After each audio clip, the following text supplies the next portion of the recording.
एक कहावत है, जब तक सांस तब तक आस।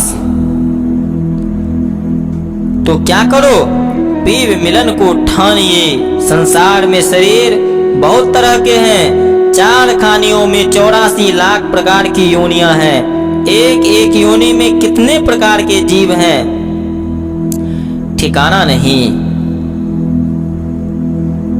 लेकिन मनुष्य शरीर के समान कोई दूसरा शरीर नहीं है।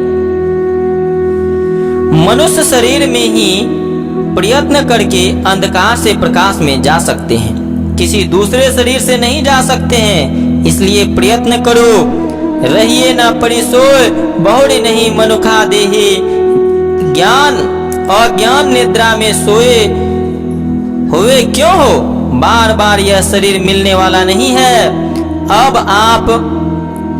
अब जब मिल गया है तो इसकी उपयोगिता जानो। आपन ही को खोज, मिले जब राम सने ही। अपनी खोज करो कि मैं कौन हूँ। अपने को जान लोगे तो परमात्मा की पहचान भी हो जाएगी। को मैं आया कहाँ से, कित जाना कित सार।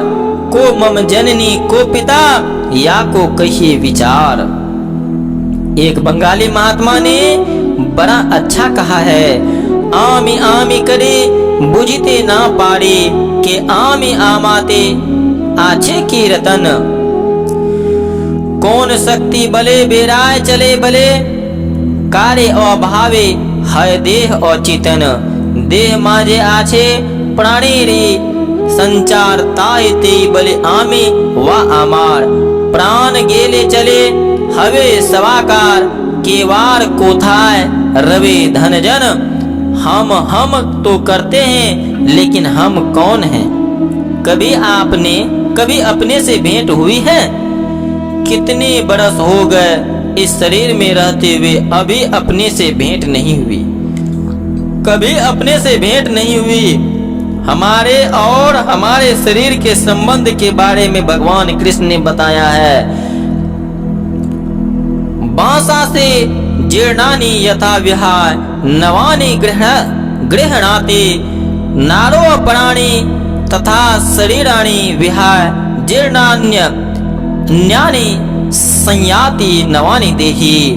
जिस तरह शरीर पुराने पुराने वस्त्रों को छोड़कर नए नए वस्त्रों को धारण करता है, उसी तरह यह जीव पुराने शरीरों को छोड़कर नए नए शरीर धारण करता है। जब से हम लोगों का जन्म हुआ तब से लेकर अब तक हम कितने कपड़े पहने और छोड़े हैं, कोई बतला नहीं सकते हैं। हमारा शरीर एक दिन बहुत छोटा था, फिर बड़ा हुआ, फिर और बड़ा हुआ। शरीर वही है मगर बढ़ता गया, और शरीर के अनुकूल कपड़े छोटे से बड़े होते गए, बदलते गए। उसी तरह पुराने शरीर को छोड़कर नए शरीर धारण करते हैं। यह शरीर भी एक दिन पुराने कपड़े की तरह पुराना हो जाएगा। पलटू साहब ने कहा है, चोला भया पुराना आज फटे की काल। आज फटे की काल देहु पे है ललचाना। तीनों पन गए बीत भजन का मरम न जाना। नक्सिक भय सफेद तेहु पे नाही चेते। जोड़ी जोड़ी धन धरे गला औरन का रेते। अब क्या करी हो यार, काल ने किया तगादा। चले ना एको जोड़, आन कर पहुंचा वादा। पलटू तिहु पर लेते हैं माया मोह जंजाल। चोला भया पुराना आज फटे की काल। जब यमराज पहुंचेंगे तब उनसे कहना कि इस शरीर में इतने दिनों से रह रहे हैं, इसको नहीं छोड़ेंगे तो क्या वह मानेगा। चले ना एको जोड़, क्यों आन कर पहुंचा वादा। एक धनी आदमी था, उनके कई बेटे बेटियां थी, कारोबार और कारखाने थे। शरीर बूढ़ा था। एक दिन वह अचानक बेहोश हो गया। डॉक्टर को बुलाया गया। उसने दवाई दी तो कुछ होश आ गया। उनको देखने के लिए अनेक रिश्तेदार आए थे। उन लोगों ने कहा, सेठ जी अब तो आप जा ही रहे हैं, जीवन में कुछ पुण्य किए हैं या नहीं पता नहीं। अभी कुछ दान पुण्य कर लीजिए, बतला दीजिए कि धन कहाँ है। सेठ जी के मुंह से आवाज नहीं निकल रही थी। किसी तरह हाथ उठाकर उसने दीवार की तरफ इशारा किया कि धन वहां है। उस बड़ा बेटा लालची था, उसको पता था कि पिताजी ने दीवार में धन को छिपाकर रखे हैं। वह सोचने लगा कि जो धन मुझे हाथ लगने वाला है बूढ़ा सब चौपट कर देगा। वह झट से आकर कहने लगा, अरे पिताजी जो कह रहे हैं आप लोग नहीं समझ पा रहे हैं। उन लोगों ने कहा दीवार की तरफ इशारा कर रहे हैं, समझ भी नहीं आ रहा है। बेटे ने कहा पिताजी इशारा करके बतला रहे हैं कि हमारे पास धन कहाँ है। सारा धन तो बनाने में खर्च हो गया। बूढ़े के मुंह में बोली तो थी नहीं, पर कान से सब सुन रहा था। कान से सब सुन रहा था। अब कहे तो क्या और करे तो क्या। सोचने लगा कि इतना कष्ट कर धन संग्रह किया पर आज मेरा कुछ भी नहीं। बेचारा फूट फूट कर रोने लगा। बेटा ढाढ़स देते हुए कहने लगा, आप घबराइए नहीं, सब व्यवस्था हो जाएगी।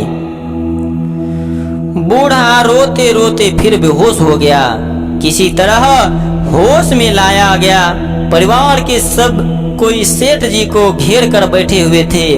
सेठ जी होश में आने के बाद पूछने लगे कि कौन सब बैठे हुए हो। सबने अपना अपना परिचय दिया। बूढ़ा सेठ माथा पीटते हुए कहने लगा, हाय रे बाप, सब यही है तो कारखाना कौन गया है।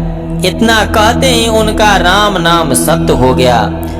मर रहा है पर मन अटका है कारखाने में।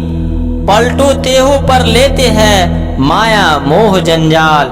जब तक जीवन है शरीर स्वस्थ है, जो परोपकार बन पड़े शुभ काम कर सके, भजन ध्यान कर सके सो कर लेना चाहिए। ऐसे जीवन बिताने से कोई लाभ नहीं है। सदाचरण और सद्भाव भगवत भजन के साथ स्वावलंबी जीवन बिताते हुए संसार से चले जाएं, इसी में मनुष्य जीवन की सफलता है। श्री सद्गुरु महाराज की जय।